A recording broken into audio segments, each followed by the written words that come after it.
Ben endi bildimki, odamlarning ulug'liqqa intilishining sababi har bir insonning qalbida aslida ulug'liq mavjud bo'lganligida.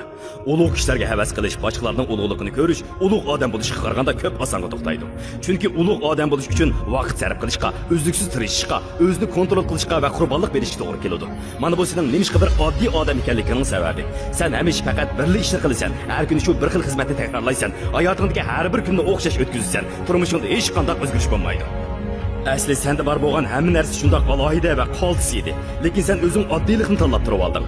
Maktabga chaqirganda o'rganish natijang odatkichi bo'ldi. Xizmat o'rnida xizmatga natijang odatkichi bo'ldi. Xuddi sen qilgan barliq odatkichi ishlarga o'xshash. Bu sen qilayotgan ishlarning oddiy bo'lganligidan emas, balki o'zining shu ishlarni oddiy qilishini tanlaganligidan bo'ldi.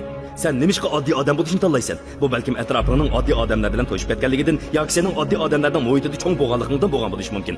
Balkim sen bir odatki maktabda o'qishing mumkin va yoki bir odatki shirkatda ishlaydigansan. Shuni sen oddiy odam bo'lishni tanlading. Shunga yuragingdagi intilishlaringga qarshi yo'lda menishni qaror qilding. Hech kim sen uchun qayg'urmaydi. O'zingga faqat o'zingning ichi og'riydi.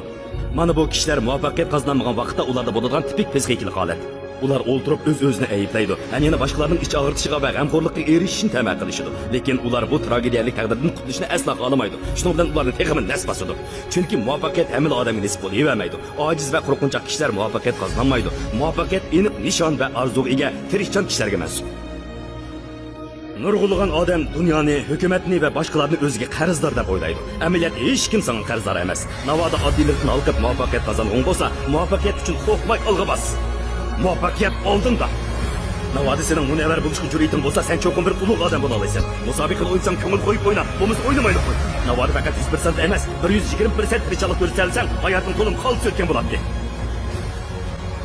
Taqdirning kaynidan yugur, uning qadamlariga yetishma. Taqdirning kaynidan yugur, uning yetishilish uchun qadam ol. Taqdiring uchun yugur, uning uchun olg'a bos. Taqdiring uchun tirish. Chunki muvaffaqiyat hargiz osmondan tushmaydi. Muvaffaqiyat qozongan bo'lmasa o'tinay, boshqalarning yo'lini bosima to'sima. Chunki dunyoda taqdirni o'zgartirish uchun tirishayotgan nurg'un kishilar bor. Ular dal orzu armonini qo'g'lishib, yugurishni xohlaydigan kishilardir.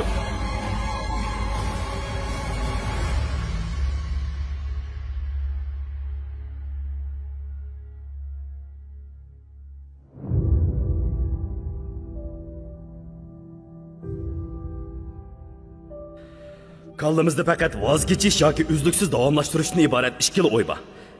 Sendan shuni so'rag'im kelibotdi. Sening e'tiqoding nima? Sen o'zing ishonamsan yoki haqning senga bergan bahosig'imi? Men nishonining aniq ham mustahkam bo'lishini, har kun sahar uyg'ongan chog'ingda orzuyingni amalga oshirish uchun yana bir qadam ilgarilashingni umid qilaman.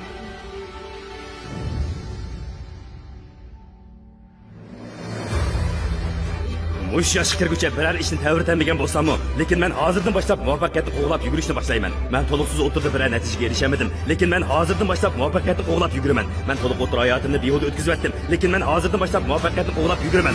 Mushundaq gaplarni anglagan chog'ingda sening cho'qim tirishqing keladi. Burun bir o'lim menga qalbingga yoshirilgan sadoni anglagan chog'ingda Parvardigor o'tmishidan qutulib chiqish fursatini bergan shu kunda hargiz bo'shonlik qilma. Yurak qalda taqdirining kaynidan yugur degan edi. Parvardigorim, tez bo'l, jinining boricha yugur. Tez yugur! Anlamatam sen! Yugur! Taqdirining kaynidan yugur! Tez uni qo'g'lash! Uni qo'g'la! Hergiz qishib bo'lma!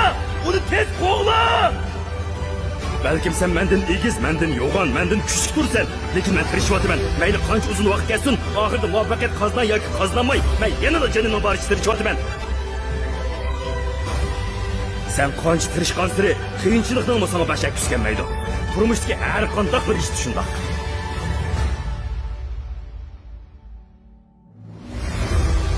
Bugün onu hayatındaki en ahırkı künde durup tirishqin.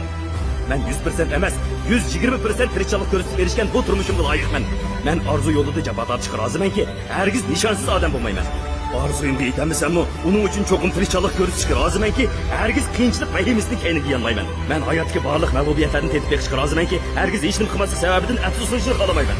Men hargiz Navoda ayni vaqtda yanama ozroq tirishgan bo'lsam, hayotim qanday bo'laydi deganda xayollar bilan yashashni xohlamayman. Mayli qancha qiyin bo'lsa bo'lsin, men cho'qim orzuyim uchun tirishiman. Men hozir orzu yo'lida muvaffaqiyat qo'g'lishib yugurayotiman. Men taqdirimni qo'g'lishib yugurayotiman. Sen hergiz taqdirni kayinda ilgilamay turaversan bo'lmaydi. Taqdiringning kayinda nima qilishini bilmay qilaversan bo'lmaydi. Sen taqdiring uchun butun sur'ating bilan yugur. Yugur! Qo'g'la! Muvaffaqiyatni qo'g'la! Tez uning kayindan yugur! Uni tez qo'g'lash! Tez yugur! Herkes hıçıldanma! Dögür! Gel Dögür!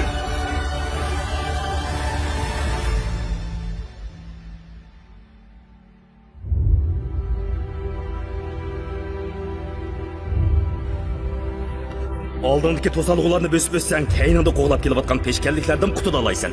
Barliq vaqtingni keyningda qolgan ishlar uchun isrof qilib etma. Chunki sen har qancha qilsangmi o'tgan ishlarni hal qila olmaysan. Sening qilishga tegishli birdan bir ishing olg'a qarab yugurish.